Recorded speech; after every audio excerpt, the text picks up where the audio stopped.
Welcome to another episode of the Hard to Beat podcast. I'm Reginald Riddit Jr. And in this episode, we are zoning in on Guyana, the new oil-rich country in the CARICOM region of South America. My co-host recently traveled back to her country, Guyana, and today I'm catching up with her to talk about what's happening in the country, which is expected to earn $1 billion from its oil exports this year. So, Felicia, welcome to the podcast. Well, How are you thank doing you, today? Jackie. I'm very good, very good. It's good to be back, actually, back from Guyana. Good to see you. I know it was an awesome trip. So tell me a little bit about Guyana. We actually want a little background from for the podcast sake for the audience, people who are not familiar with Guyana. Can you tell us a little bit about Guyana? Oh, sure, absolutely. So Guyana, of course, is located in South America. It's actually located on the North Atlantic coast of South America. And people will say, well, how is it a part of the Caribbean? Well, it's part of the CARICOM community, which is CARICOM. And that is really its Caribbean roots, but it's also, it was a British colony, of course, and that makes it the only English speaking country in the continent of South America. So that is a really big fact. The other big fact is it's one of the least populated countries in the world. It actually has just about 800,000 people. So that's less than a million. But it's also considered one of the third poorest country in the Western Hemisphere. And now, of course, with the oil wealth, that is going to, really put it in a different dimension. So Yeah. it's really that is what is driving the excitement around the world, considering where the country was in terms of economically and now where it's going. Perfect explanation. Thanks so much, Felicia. So, on behalf of our hard to beat listeners, I just want to say welcome back to the United States. We've heard a lot about the news in Guyana recently, especially with this newfound wealth in oil. So, can you tell us a little about the experience on the ground? Well, that was it, Reggie, and it was part of the reason why I went there. I wanted to see, I hadn't been back in 10 years. I wanted to see exactly what was happening because we were getting all of this news about Guyana and the fact that it's actually going to earn $1 billion this year from the oil wealth that was discovered there in 2015, and of course, which started exporting in 2019. So I went there and I was very, very surprised at some of the things that hadn't changed. And then of course the opportunities that are there. So for instance, I got in on August 1st, not sure whether it was because it was a holiday there or not, but the airport getting through the immigration took me about 3 hours. So we got in on a flight from Miami. A lot of people were on the flight who were obviously going there for business as well. 11 p.m. flight that was sort of a last, flight coming in. And still, when we got there, it was like this maybe over 100 people in the line, and we took like 3 hours to just get through immigration. So that was a huge, huge turn off for me, going in there. And then of Yeah, I course mean, we just we had to just do what we had to do. But it really was a turn up. Like, how do you attract investors, if you're really going to be, predominant in the world and dominate, you really can't, do this sort of thing. absolutely. And with all the COVID concerns, that just adds, insult to injury when it's a less organized immigration system. So I'm again, welcome back. So so let's move into the money that the government's going to bring in this year from the oil exports. So with the government, bringing in billions of dollars from this oil export, this newfound oil export, what do you think they should do to resolve some of the issues and kind of push the country forward? Well, the former government that was previously there really cut a very bad deal with Exxon Mobil. So the country is just getting 15% of the exports, which is really nothing, compared to what Exxon Mobil is making. So therefore, the first time since they started exporting in 2019, for the first time, the country is going to get about $1 billion in earnings projected at the end of 2022. So it's the first time they're getting that sort of money, and that money is in a fund. So I think, from my view of what's happening there on the ground, the things that has to be changed, I think, this money has to go towards a whole master plan that really focuses on transforming the country from infrastructure to the way the city looks and is operated, just to attracting investments and to funding really these SMEs in the country that can actually start growing other economies in the country. So it's really a lot, but what I don't see is really or hear is a master plan from the government. And that is a little disturbing to me. And I know a lot of people, because I think as a person who was born in Guyana, who lives in the diaspora, I think it is people in the diaspora should also be consulted on a master plan, what exactly it should be. It should be a transformation of the country. And what we're seeing is just piecemeal efforts at actually building up, some roads, some highways, doing some expansions, just piecemeal approach that really doesn't fit into the overall structure. What exactly is the big picture? How exactly do you want to see this country look in 10 years from now? And that is what I think the country and the government should be focusing on, and getting sort of feedback from nationals, from people across its diaspora, and just people who want to see the country, look in a better way. For instance, the city right now, they have a real big garbage problem. It's like, garbage is just strewn all over the street. There are no garbage pickups. There are no like receptacles. So it's really it looks like a real mess. It's a congested place. The roads are congested. There is a big waste problem in the country. And these are all, it's not criticizing. I know a lot of people may look at this or be from Guyana and think, oh, well, she hasn't been back there and now she's criticizing the country. It is not about criticism. It is a critical analysis, and that's what we need in order to move forward. And I believe that these are all opportunities. So there is, the issue of waste, for instance, could be a waste to energy plant that will actually help develop the country. The issue of congestion on the road needs to be dealt with in terms of really focusing on highways and overpass and parking, which parking is really non-existent, including in the capital. And, if you're talking about, the country, and some people like to run around saying, oh, well, because they've got the oil now, Guyana is going to be the Dubai of the Caribbean. Well, you can't really be the Dubai of the Caribbean if you have no real master plan. If your city and your streets are dealing with a garbage issue, if you have, congestion on your roads, these are not the Dubai of the Caribbean look. And so I think those are some of the issues that I found that was also, a little disturbing. But also, like I said, these are issues that we can look at and see the opportunity in growth and transformation.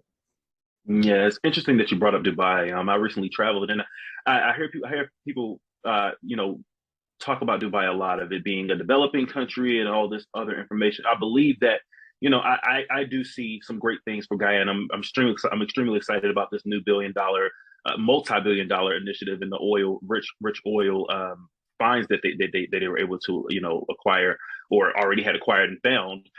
But at the same time, Dubai has I believe they developed themselves specifically for tourism, not really for the people who actually live there, the actual locals or the natives of the country. And so, I really hope that when Guyana begins to rebuild, which I'm sure they are, I'm sure their citizens of Guyana are going to push hard. That they really build for the betterment of the actual natives of Guyana, and not just for tourism or for looks. Yeah, absolutely. And that is something that Guyana has not really developed its tourism sector. So that is not something that we've been big on. We've always been a country that has been an exporter of rice and sugar and bauxite and now oil. So I think many of the travelers there are business travelers. So Guyana doesn't even have a huge hotel stock. We hardly have hotels there that people can stay. So that is in demand because of the business travel that's there. So it really has to be a master plan transformation, because, there are hotels that need to happen. Like I said, the roads and the overpasses, they have to look beyond just expanding the actual roads that are there. You've got to look at bypasses and overpasses to really transform your country in an infrastructure that is that hasn't been developed in many years since independence. So we need to look at all of these things. But I think, like you said, it's really important that the people benefit from this oil wealth. And that is what I don't see as yet. I haven't seen that, how does it translate from the oil? How is it trickling down to people? The government is starting to do some things where they give out grants to parents for kids in school, or they start to help, the fishermen with grants. So these are small things, but I think we can't just do a little piecemeal here and a piecemeal there. We need a whole plan. We need to have a vision plan, like a 10-year plan that says, like China's Silk Road plan.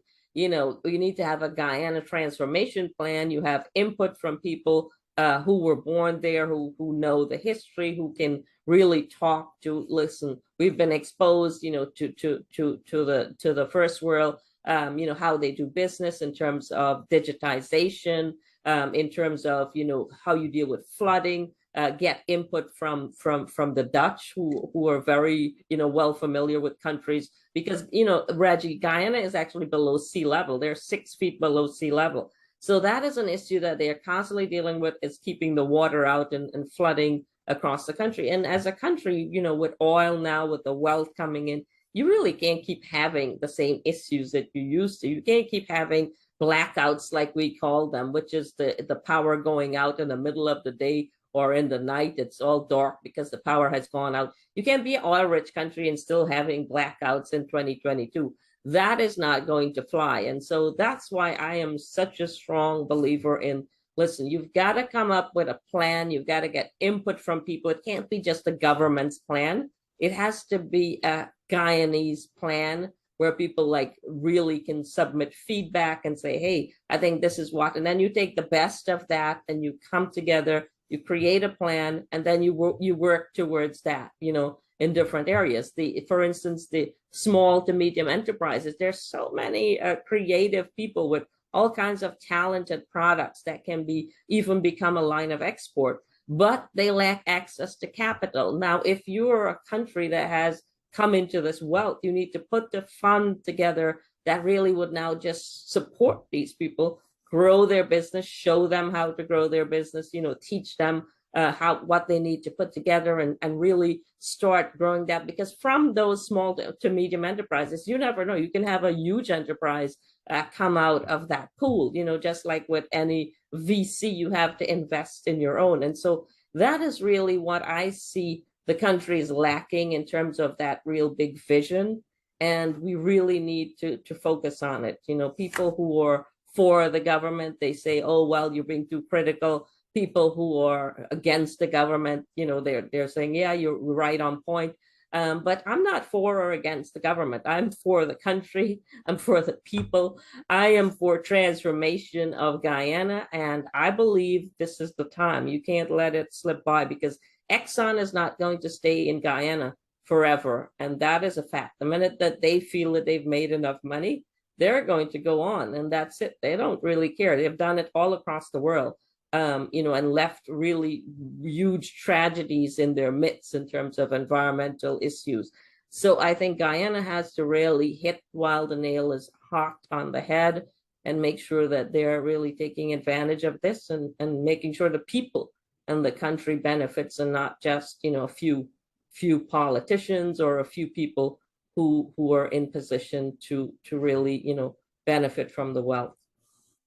Yeah, and as you speak about investment into the people, I believe that I'm certain that Guyana has all the resources that it needs to be able to build the infrastructure, to be able to build, for the betterment of the people. And I wonder if the government is not taking full advantage of the knowledge of the people that are actually in Guyana at this moment.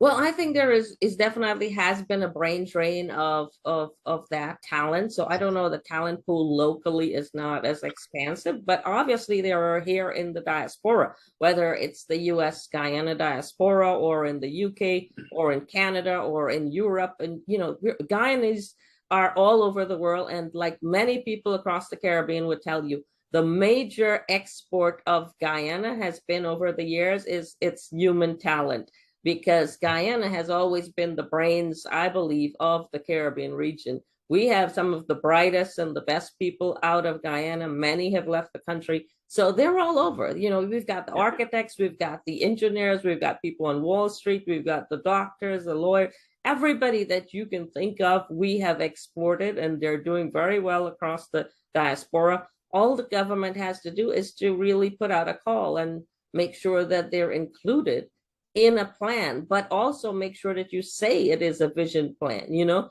this is our 10-year vision plan. This is what we, our ideas, this is what we think we want to do. What is your, you know, what are your suggestions? What is it that you feel we should be doing? And how do we do this differently? How do we really transform Guyana, not transform the government or transform a government while we're in there, but how do we transform the country so that it goes on and the next generation or 10 generations from now actually benefit from this oil wealth? And that is really when you can say, okay, now you can talk about being the Dubai of the Caribbean, because otherwise you're just like spinning your wheels and, you know, looking like a fool if people are going to hear, oh, you're the Dubai of the Caribbean, but come to your country and go to your capital and see garbage all over the road, or have to run out of the way to get out of the traffic, because the traffic and everything is just like all over the place. Like everybody's on this narrow road. You're walking in the road too, because the people have taken over the pavements. They're selling in the pavements. So now you're forced out into this narrow road and you're like, oh my God, just save me, because I don't know if I get knocked down. In fact, somebody did go back there recently, like this past week, and got knocked down in the road and actually died. And you know, so it's not even funny. It's really a serious thing when you see this happening.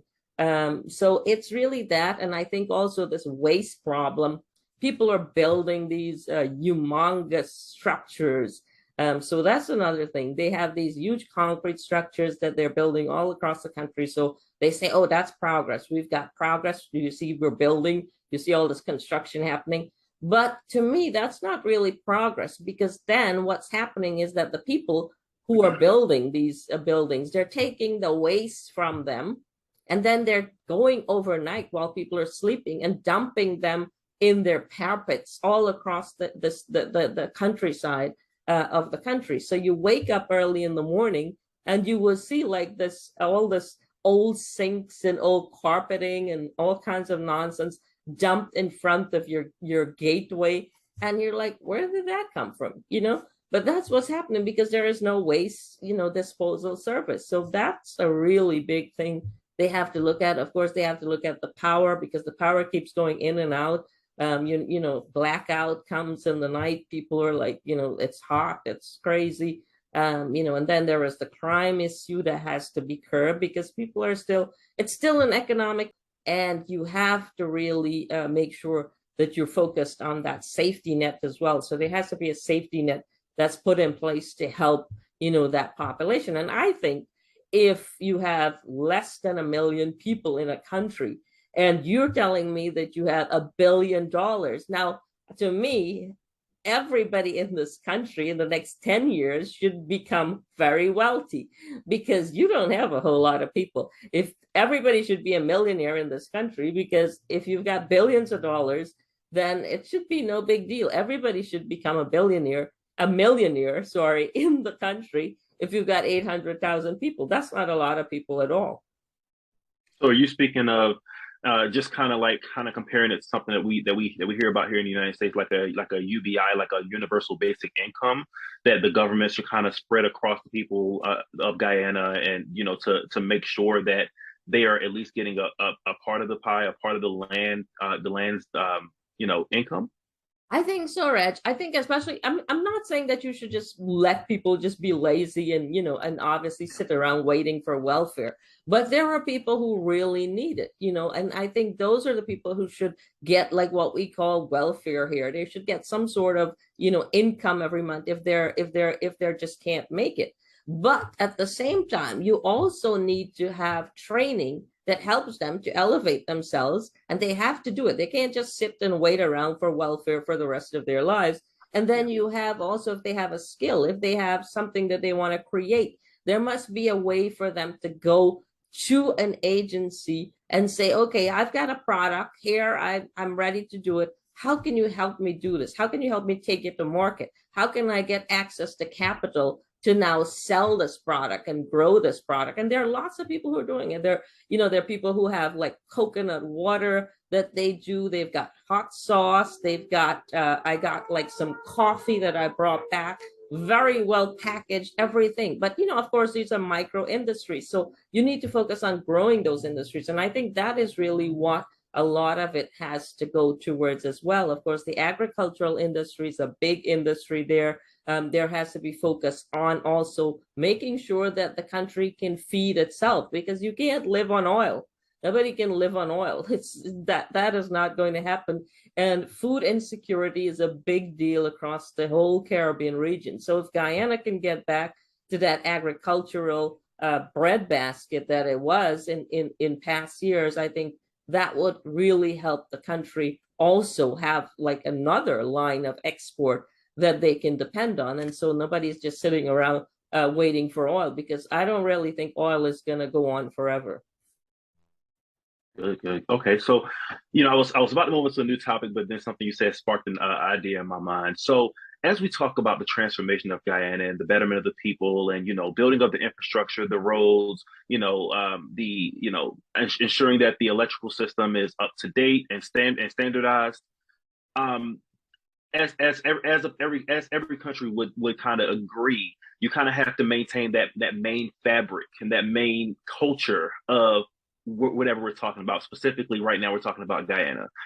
What are three of the top culture or fabric pieces that you would maintain within Guyana? Because as you know, as we develop countries, as we progress towards more modernization, some of that fabric does get lost, and that may be kind of one of the fears of Guyana.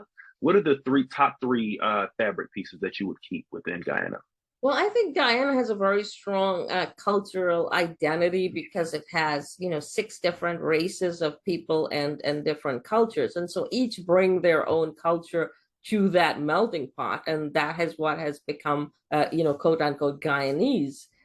Because we've got, the Africans who came as slaves. And so many of the Black Guyanese are now, they have their own culture that they celebrate. You've got the Indo Guyanese who came from India as indentured laborers, and they've got their own cultural identity that they bring to the pot. And of course, you've got the people who came from Europe in terms of indentured laborers as well, the Portuguese. You have the Chinese who came from Asia. And then you have, of course, the Caucasians who came and colonized the country and took it over from the indigenous people. And so the Amerindians, who are the indigenous people to the land, are very much there. Their culture is very strong. So I think we have a very big focus on culture. Culture is not really an issue. I think everybody has a very strong cultural identity. I think what also we're missing is the fact that we often get into these racial wars, quote unquote, especially between the Afro-Guyanese and the Indo-Guyanese. And that is really, I think, something that we have to work on in terms of, really focusing on as Guyanese, because with all of this influence from other people coming in, foreign workers, immigrants from Venezuela, Central America, Brazil coming over, and it's going to dilute that whole pot of what exactly is Guyana. And I think that is what we have to be very careful of, is like, what exactly are we doing? Are we going to fight among each other, or are we going to come together and be solidly Guyanese and make sure that we hold, our identity, our cultures together, our food, that is really a whole lot and very big.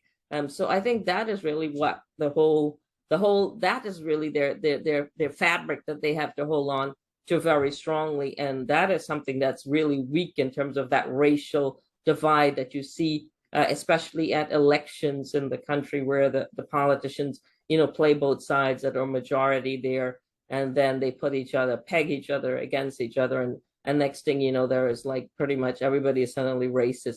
But it's really, I don't think, like, I didn't experience any sort of that racism that was inflamed during the elections. Everything was fine. I saw both, usually people would always say, oh, like the two majority races, the blacks and the Indo Guyanese don't often, hang out together or anything. But everybody I saw, most of the young people, they were, interracial dating, they're just hanging out. So that was really not something that I really observed in terms of, this inflamed racism. It seemed absolutely fine to me, and I didn't really think it was an issue at all.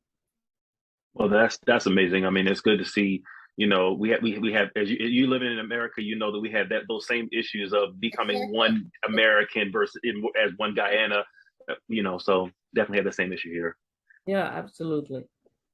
And you definitely stole the last topic right out of my mouth, Felicia, which was going to be about race. So, Yeah, let's I actually take a break, I guess, and I think we're up for a break. We'll just come back to that. and welcome back to this episode of Hard to Beat podcast. Felicia, as we jump back in, I do have a very, very important question to ask you, kind of off kilter here. If you were the president of Guyana, what would you invest in? How would you spend your newfound billions to for the betterment of the people or the betterment of the country? Well, Reggie, like I said throughout, I think we would first, set up a master plan, and that would include, of course, transforming the city currently. We need to just focus immediately on cleaning the city up and some beautification and maintenance, especially of the city, because that is what investors see. I would also focus on making sure that the area coming from the airport right down into the city, because it's really away from the airport to the city. It's quite a while before you get into the city. I would focus on making sure that entire area is really beautified. And really, that is the first impression that people get of your country. And you want to make sure that it's really an amazing impression.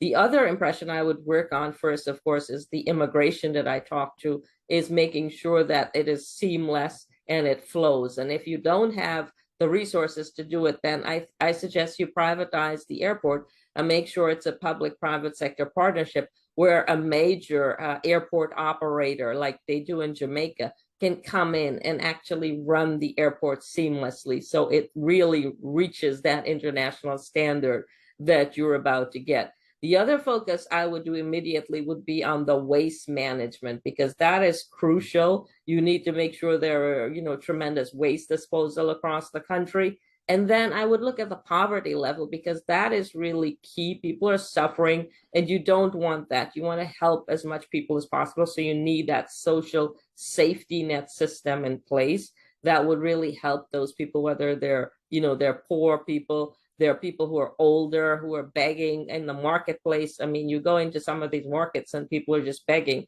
That should not happen in a country with all that wealth. The other issue that I would look at immediately too would be to put that system in place where people can come and be able to access capital to grow their business, because you want to encourage these small farmers to become bigger farmers. You want to encourage all of these entrepreneurs who are doing amazing things. They're creating wines, coffee, coconut water, all of these products that you can actually gear towards now exporting. That is something. And then what I would like to make sure happens as well is, while we're working on that transformation plan, is make sure there is that digital initiative, because I believe strongly digitization is just a major issue there. To get a police clearance, for instance, Reg, I actually had to wait 7 days, having to go there, get in the line, go through this whole like manual process, which could be easily done online. You can fill all that out, it can go through there, and then you show up to do your fingerprint, and then you can actually get it the next day. It should be just a simple process, but they are so lagging behind in the digital realm that it's unbelievable. And so digitization, a major digital initiative, has to be key, especially in the government sector. You have to digitize your government, or else you're going to be open all the time to corruption and under the table deals. And you've got to stamp that out. You've got to eliminate that sort of, or at least lower, because there is no elimination of corruption. Even in America, we've got corruption. So it's that elimination of it. But those are the things that I would do immediately, because that I think you can easily do. And you need to obviously get, the input from your diaspora, announce those projects, because you've got the talent in your diaspora. There is no need to bring in people who are of a different melanin into this contract situation. You have to really focus on your own, and you've got the talent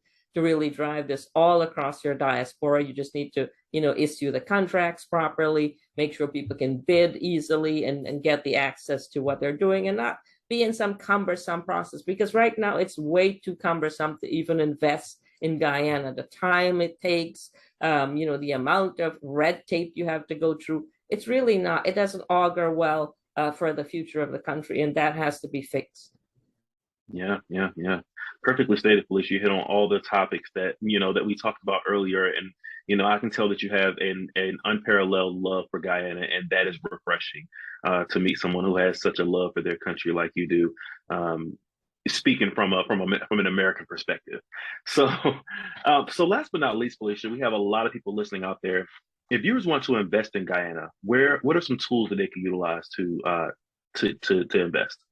Well, definitely, they have an investment agency. It's called Go Invest, and that is the agency that oversees investment across the country and really can direct people to where they need to go. But of course, they also can log on to our investcaribbean.com, investcaribbeannow.com, and we would be more than happy to assist them, with any sort of helping them in terms of pushing them to the right channels in investing in Guyana. So Invest Caribbean is obviously, a great resource that we help people all across the region to invest in any country, and that includes Guyana, of course. Awesome. Well, Felicia, I appreciate you taking time today to inform our viewers and give us, keep us up with the skinny of what's happening in Guyana. And so thank you so much for that. Always, Reggie. And that's all the time we have for this episode today. Remember to subscribe and share this podcast with a friend. And for all the business tools you will need to grow your business, check us out at investcaribbeannow.com. Until next time. I'm Felicia, wishing you abundance and success. And I'm Reggie, wishing you love and light.